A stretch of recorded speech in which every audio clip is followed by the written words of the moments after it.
अगर पूरे बिहार में लागू होगा तो हमारे झाझा शहर में भी लागू होगा। नमस्कार, आप देख रहे हैं दैनिक लाइव न्यूज 24। मैं हूं आपके साथ डॉक्टर वीरेंद्र कुमार। इन दिनों झाझा व्यापारिक संगठन और नगर परिषद में रार चल रही थी, एक ठन गई थी, कुछ गलतफहमियां हो गई थी, बहुत सारे विवाद हो गए थे, उसका आज पटाक्षेप हो गया। आज बिहार खुदरा विक्रेता महासंघ के प्रांगण में चेंबर ऑफ कॉमर्स के अध्यक्ष गोपाल प्रसाद केसरी, कपड़ा व्यापार संघ के अध्यक्ष, साथ ही साथ नगर अध्यक्ष संजय यादव समेत तमाम लोग। व्यापारियों की एक ही मांग थी, भैया हम ट्रेड लाइसेंस नहीं लेंगे। चेयरमैन ने कहा आपको लेना भी नहीं है। अगर बिहार में लागू होगा तो झाझा में लागू होगा। झाझा बिहार से थोड़े बाहर है। अगर पटना में ट्रेड लाइसेंस लेना पड़ेगा तो झाझा वाले को भी लेना पड़ेगा। देखिए, ट्रेड लाइसेंस लेने का तो अपना फायदा भी, दोनों पहलू आपको देखने की जरूरत है। अगर आपको कोई बैंकिंग कार्य से जरूरत पड़ गई तो वहां बैंक बोलेगा भैया ट्रेड लाइसेंस मतलब आपके दुकान का रजिस्ट्रेशन, आपकी दुकान का आधार कार्ड है ट्रेड लाइसेंस। जिस तरह इंसान के लिए आधार कार्ड जरूरी है, उसी तरह व्यापारियों के लिए ट्रेड लाइसेंस दुकान का आधार कार्ड है। इसके अपने फायदे हैं। नुकसान क्या है? भैया साल में टैक्स देना पड़ेगा सरकार को। तो सरकार तो भैया बनिया की दुकान है, रेल क्या बनिया की दुकान है, पैसा तो तब चली गई। भारत दुनिया का इकलौता देश है, बच्चा जब जन्म लेता है ना, मरते दम तक वो टैक्स पे करता है, लेकिन उसकी मूलभूत सुविधाएं सरकार उस बच्चे को नहीं दे पाती। ये विडंबना है। संविधान का कोई प्रस्तावना पढ़ ले, संविधान की कोई बातें पढ़ लेना, तो सरकार की चुगली हिल सकती है, सांसद विधायक थर कांप सकता है। लेकिन झाझा की जनता के, भारत की जनता ही बोली वाली, बस जो आया जैसे हाँ का चल दिया। फिर भी चेयरमैन ने स्पष्ट रूप से कहा कि झाझा में फिलहाल किसी प्रकार का कोई आपको ट्रेड लाइसेंस लेने की जरूरत नहीं है। अब बहुत ही सौहार्दपूर्ण वातावरण में तमाम लोगों ने बैठा और एक दूसरे में चर्चा की। देखिएगा हमारी चेंबर ऑफ कॉमर्स के अध्यक्ष जुड़े हमारे साथ गोपाल बाबू बैठक में क्या जहाँ कल ट्रेड लाइसेंस की लेने की बात हुई थी, उसी के निराकरण के लिए हम लोग यहाँ बैठे हैं और हमारे नगर अध्यक्ष संजय जी बैठे हुए। उन्होंने स्पष्ट कर दिया कि भाई जब बिहार में लागू होगा तो झाझा में लागू होगा, अन्यथा झाझा में लागू नहीं होगा, की शर्त पर नहीं होगा। इसका समर्थन हम भी करते हैं। और व्यापारी वर्ग जो है झाझा के, वो ऐसे भी पहले से भी बहुत लोग, आप समझ रहे हैं, व्यापारी वर्ग बहुत नीचे की ओर जा रहा है। जैसे आप जम्मू देख लीजिए, वहां मनोमंडल बना, पहले था जिला बना, और हमारा झाझा में कोई विकास नहीं हो रहा, जस का तस पोजिशन है। तो कोई भी नया अगर टैक्स लागू होती है तो पहले उसका अच्छा से उसका समझा जाए तब तो इसको लागू किया जाए। और हम समझते ट्रेड लाइसेंस जहां लेने की बात हुई, तो कल हमने चेंबर ऑफ कॉमर्स पटना भी बात किया और जम्मू भी बात किया, तो यहाँ वैसा कोई भी चीज ऐसा लागू नहीं है। तो वहां लागू नहीं, झाझा में लागू क्यों होगा? झाझा भी लागू नहीं होगा। और आज बैठक में हम लोगों ने ये संजय जी से स्पष्ट आश्वासन मिला है कि जब सब जगह लागू होगा तब झाझा में लागू होगा, नहीं तो लागू नहीं होगा। इसका समर्थन हम लोग भी करते हैं। सर, झाझा का ये हम लोग को डिमांड शुरू से है। अभी मंत्री जी आए थे तो हमने मांग भी किया। अभी मुख्यमंत्री साहब हम लोग को बैठक था बिहार स्तर का चेंबर ऑफ कॉमर्स का शताब्दी समारोह में, वहां हमने मेमोरेंडम भी दिया मुख्यमंत्री को, और हमने स्पष्ट उनको बोला भी सर झाझा को अनुमंडल बनाया जाए। उन्होंने कहा ठीक, इस पर हम लोग विचार करेंगे। और जब अनुमंडल झाझा बन जाएगा तो अपने आप आगे जाएगी झाझा।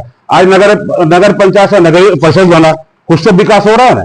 कल अनुमंडल बन जाएगा तो और विकास झाझा होगी। तो हम लोग चाहेंगे व्यापारी वर्ग झाझा और आगे बढ़े। हम लोग यहाँ व्यापारी वर्ग कितना आगे बढ़ा, बता दीजिए हमको। कौन ऐसा व्यापारी जो दुकानदारी करके बहुत ऊपर चला गया? आप चल जाइए जम्मू, देख लीजिए वहां क्या स्थिति है, और झाझा की स्थिति आकलन कीजिए। और झाझा व्यापार बिहार खुदरा विकास की तरफ से एक बार जानकारी के साथ सारे अतिथियों का स्वागत है। हम लोग रुकेंगे दोनों वन टू वन का इजाजत है। आते अगर आप लोग को मजा आता है, देखिए काम दोनों का लड़ाई हमारे जिस तरह से दरार चल रही थी व्यापारियों के बीच में, नगर परिषद के बीच में, तो क्या लगता है पटाक्षेप हो गया? ये कंफ्यूजन थी। सबसे पहले तो मैं यही व्यापारियों से आग्रह करेंगे कि कोई भी मसला हो तो हमारे अध्यक्ष महोदय या हमको सूचना दें, उस पर तत्पर कार्रवाई होगी। और ये जो कम्युनिकेशन की कमी के कारण ये बात आगे बढ़ी है। जिस तरह से लगातार ये खबरें आ रही थी या फिर कई बार कार्यपालक पदाधिकारी ने कहा कि हर एक व्यापारी को ट्रेड लाइसेंस लेना जरूरी, जबकि चेयरमैन आज स्पष्ट कर दिया कि झाझा की जनता अगर चाहेगी तो लेगी, लेकिन बिहार सरकार अगर लागू करती है तो बिहार से तो बाहर झाझा है नहीं, झाझा में भी लागू होगा। झाझा में सबसे पहले लागू नहीं होगा, जब सारे बिहार में लागू हो जाएगी तब लागू होगा। और जहां तक रहा हमारे कार्यपालक पदाधिकारी का बात या कोई प्रशासनिक अफसर का बात, तो मैं आप लोगों के माध्यम से बता दूंगा, झाझा या झाझा विधानसभा को कोई प्रशासनिक अफसर नहीं चलाएगा। झाझा के लोग चलाएंगे, झाझा के व्यापारी चलाएंगे, झाझा के व्यवसायी चलाएंगे, और कोई भी कर किसी से भी कोई जबरदस्ती नहीं ले सकता है। ये मैं चेयरमैन साहब के बिहाफ में, वाइस चेयरमैन के साहब बिहाफ में और पूरे नगर परिषद के बोर्ड के बिहाफ में मैं आपसे बोल रहा हूं। कोई भी पदाधिकारी, चाहे वो थाना के हो, चाहे वो ब्लॉक में हो, चाहे वो नगर परिषद के हो, वो झाझा नहीं चलाएंगे। जब भी झाझा चलाएंगे, झाझा के लोग चलाएंगे। जो झाझा के लोगों के लिए अच्छा होगा, जो झाझा के लोगों के लिए होगा, वही झाझा में होगा। इसके बारे में किसी को पता नहीं है। मुझे भी या चेयरमैन साहब को भी कल ही शाम में पता चला कि ये ऐसा ऐसा हो रहा है, और कोई प्रतिनिधिमंडल से खुदरा वितरण संघ का मिलने के लिए ऑफिस में आया था, तो हम लोगों ने पत्रकार महोदय के माध्यम से ही पता किया। और जहां तक जबरदस्ती की बात है, ये तो होने का ही नहीं है। झाझा क्या, पूरे हिंदुस्तान, भारत हमारा लोकतंत्र देश है, यहाँ लोग जो चाहेंगे वही होगा। और जहां जहां तक झाझा नगर की विकास हो, तो आप देख रहे हैं अभी 5000 लाइटें खुल रही है। बेका चौक से लेकर के अभी जो है सारे लाइट, जितना भी स्ट्रीट लाइट है, सारे लाइट का मरम्मत हो रहा है। अभी हमारा एक टाउन हॉल को हम विवाह भवन में परिवर्तन कर रहे हैं, वो 1.5 करोड़ का योजना है, उसको एक 3 स्टार होटल का रूप दिया जाएगा। झाझा के विकास के प्रति हम लोग बहुत जोर लगे हुए रहते हैं, और बहुत विशेष ध्यान रहता है श्री संजय यादव जी का।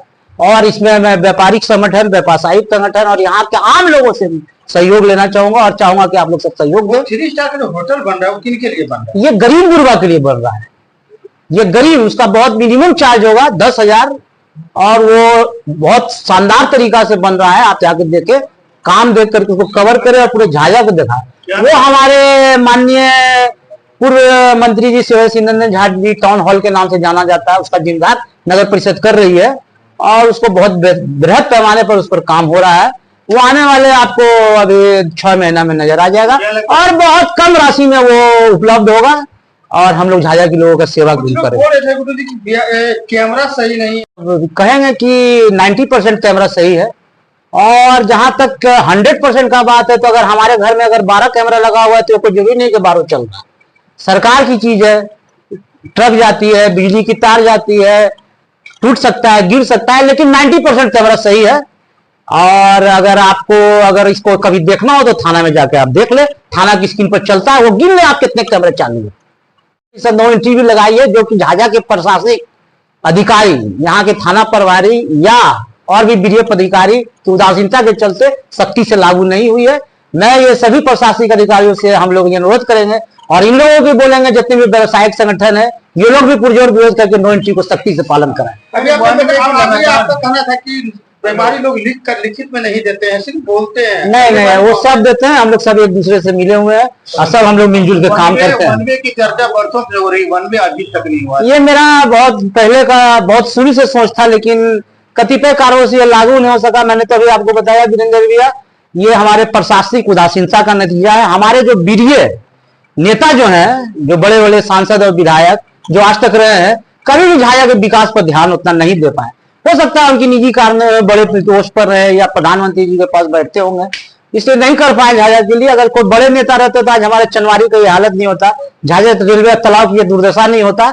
आप हम लोग के नगर परिषद की जितनी भी ताकत है, हमारा अध्यक्ष उपाध्यक्ष, आप नली देखे, सड़क देखे, लाइट देखे, यहाँ की सफाई देखे, इसका जोड़ मुझे तो नहीं समझ में आता। अगर आपको समझ में आता है तो आप बताएं। और सर, जिस तरह आपने विवाह भवन की सौगात देने की बात की है, मॉडिफाइड उसमें आ रहा है, ये झाझा के लोगों को चेयरमैन साहब की तरफ से तोहफा रहेगा है। हम लोग चाहेंगे कि उनको अच्छी, कम पैसा में अच्छी सुविधा मिले। 26 में ही होगा। इसमें तभी जरूरत पड़ती थी जब किसी व्यापारी को बैंक से लोन लेने की बात आती थी, तो बैंक उसको कहता था कि आप ट्रेड लाइसेंस लाइए तो ये सैंक्शन होगा, तो वो नगर परिषद में जाके ट्रेड लाइसेंस बनाते थे। वैसे सरकार के तरफ से बहुत सारे नियम लागू होते हैं, तो हम लोग हमेशा सरकार के साथ कदम से कदम मिला के हैं। लेकिन एक बात भूलना नहीं चाहिए कि झाझा बहुत बैकवर्ड एरिया है। झाझा के व्यवसायी बहुत बहुत कमजोर व्यवसायी है और यहाँ सरकार उसी हिसाब से काम करना चाहती है कि कोई व्यापारी मरे नहीं और व्यापार को उन्नत करना चाहती है। इसके लिए चेयरमैन झाझा नगर परिषद का चेयरमैन हमारे साथ बोले संजय यादव, ये होल्डिंग टैक्स या फिर ट्रेड लाइसेंस को लेकर जो है दबाव मत, इस पर क्या कहना चाहेंगे? देखिए, सबसे पहले तो जितने भी संगठन के लोग हैं उनको मैं प्रणाम और करता हूं, उनसे आशीर्वाद की कामना करता हूं। जहां तक ट्रेड लाइसेंस का बात है, तो अगर पूरे बिहार में लागू होगा तो हमारे झाझा शहर में भी लागू होगा। और मैं व्यापारियों के दुख सुख में उनके साथ खड़ा हूं। अगर उनको कोई भी तकलीफ है तो वो कम से कम पहले हमको जानकारी दे, उसके बाद कोई निर्णय करें।